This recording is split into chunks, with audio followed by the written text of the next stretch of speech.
સિંગ ચણા આ નામ કઈ રીતે?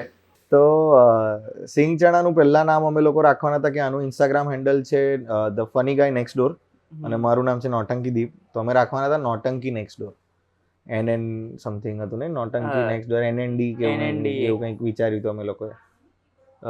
નહીં, TNN the Nautanki next door, Nautanki next door, TNN નામ વિચાર્યું હતું. પછી મનનભાઈ કીધું કે it's a very long name, have something short, sweet and which has a Gujarati connect, which says that you both are a duo. તમે બે જણા આ કંપનીને ઓન કરો છો કે આ ચેનલને ઓન કરો છો કેવી રીતે. એન્ડ ધેન વી કેમ અપ, એટલે એ બી નામ મનનભાઈ જ આપ્યા હતા, અલગ અલગ ઘણા નામ હતા, એમાંથી એક નામ હતું સિંગ ચણા.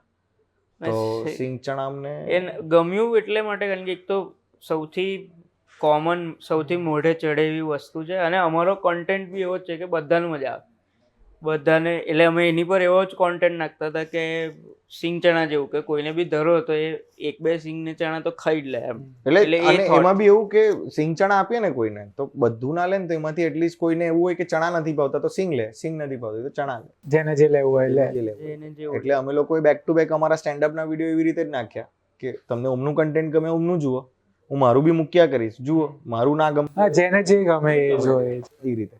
અને સ્કેચીસ થોડા આઈડિયાઝ અમારા એવા હતા કે જે કોમેડી ફેક્ટરીની ચેનલ પર થઈ શકે એમ નતા. એ દે વર either too small or either too far-fetched or farcical, which is not going in line with the comedy factory. તો એ આઈડિયાઝ અમે લોકો દર વખતે ચક કરતા હતા. મેં કીધું કે ચક કેમ કરે છે, જો આપણા બેના મનમાં આપણને એ વસ્તુ ફની લાગે છે, let's shoot it and upload it એમ. એટલે પછી એ ચેનલ અટકી જ ગઈ, પણ એ એટલે અટકી કારણ કે અમે લાઈવ શો ચાલુ કર્યા, સિંગ ચણા શો. પણ સિંગ ચણા મજા આવે છે જોવાની યાર. ફરી કરો શરૂ, આવું મારું બધા તરફથી તમને એવું કહેવું છે. અમને આજની તારીખે બી એના વિડીયોઝ પર મેસેજીસ આવે જ છે કે ચાલુ કરો, બટ યા હવે મૂવીઝની અંદર હવે એટલું જમ્પ લાવ્યું છે કે હવે યુટ્યુબ પર, કારણ કે અમે બે જ કરતા હતા આખું એનું રેકોર્ડિંગ, એડિટિંગ બધું અમે જ બે હતા. તમે ફ્રીલાન્સ કામ કરતા હતા કોમેડી ફેક્ટરી સાથે. હું તમને એક વસ્તુ કહું, કેવું છે હું એ જ કહેવા એમાં અમે એ હદ સુધી બધું કામ કરતા હતા, એડિટિંગ, શૂટિંગ, બધું, રાઇટિંગ અમે બે જ જણ કરીએ. એટલે એક પોઈન્ટે તો અમે શૂટ કરતા હતા એક સ્કેચ, તો કેમેરા મૂકીએ, ઓન કરીએ, અહીંયા બેસીએ, ફોકસ પેલું સેટ કરીએ અને પછી એક્ટિંગ કરીએ, પછી પાછળ ફ્રેમ એકવાર ખાલી લાગી તો અત્યારે આ બધું મૂક્યું છે ને અહીંયા તો કેવું ભરેલું લાગે છે, ટીવી છે, આ છે. હવે આ બધું હટાવી દો, ઇવન આ બ્રાઉન હટાવી દો, ખાલી વ્હાઈટ વોલ હોય તો કેટલું બ્લેન્ક લાગે. તો પછી હવે અમે બે જ હતા અને એવી કોઈ વસ્તુ હતી નહીં એ ટાઈમે એ જગ્યાએ, તો અમે એવું કર્યું કે આના ક્લોઝમાં પાછળ બેકગ્રાઉન્ડમાં હું, મારા ક્લોઝમાં મારા બેકગ્રાઉન્ડમાં એ. અને કેવી રીતે ઉભા રહેવાનું ખબર? પેન્ટ કાઢ નાખવાનો, બોક્સર પહેરવાનો, ખાલી પગ દેખાય, સ્ટૂલ પર બે પગ, બસ આમ બસ. અને એનું બેકગ્રાઉન્ડ બનાવ્યું હતું અમે લોકો. ભાઈ આપણે કરવા આઈડિયા ચોરવા જેવો છે. અમારે બી ઘણી વખત ઇશ્યુ થાય છે, અલગ અલગ ફ્રેમમાં શૂટ કરીએ ને ત્યારે વગર પૈસાનો આઈડિયા છે.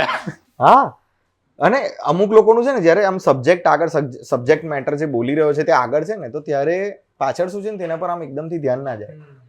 પણ આ ચાલુમાં કન્વર્સેશન ધીરે રહીને આમ ધ્યાન, એક મિનિટ, એ ક્યાં કે ચલા ગયા, એવું થઈ જાય આખું. તો એ વસ્તુ અમે લોકો કરી હતી ને એ વિડીયો હજુ રિલીઝ નહીં થયો, પણ કરી રાખ્યું છે અમે. ગાંડ પણ બહુ કરતા હતા અમે લોકો. મનનભાઈ આ બધી વસ્તુમાં ના માને કે એસ્થેટિક વેલ્યુ, આ તમે કેવું ગુલાબી લાઈટો મારી છે, જેમને નહીં ખબર પાછળ એક લાઈટ છે તેના પર ગુલાબી કલરનું એક પ્લાસ્ટિકનું પેપર માર્યું છે, ગુલાબી લાઈટો બી નથી. આ બધો જુગાડ હોય પણ એસ્થેટિક વેલ્યુ કેટલી સુંદર લાગે છે. યલો કલર, આમાંથી એક ચોપડી આપણે વાંચી નહીં હોય, આમાંથી એક મિનિટ જોયા વગર આમાંથી એક ચોપડીનું નામ બોલો છે. બધું આ એસ્થેટિક છે. અમુક તો સાચી ચોપડીઓ બી નહીં ભલું હશે તો ખાલી. અચ્છા એટલું છે. અચ્છા ભાઈ, પિક્ચરોમાં તો એવું થાય કે આ બધી ચોપડીઓ સાચી લાવી પડે ને તો ઊંચકી ઊંચકીને લઈ કોણ જાય આર્ટ વાળા? તો પુઠ્ઠાના એમેઝોનના જે ખોખા આવે ને તેના પર ખાલી કવર ચોંટાડીને બસ આમ મૂકી રાખે આમ ભરવા માટે. બધા તમને ઉલ્લુ બનાવે છે ભેગા થઈને. ઉલ્લુ બનાવવાનો ધંધો છે.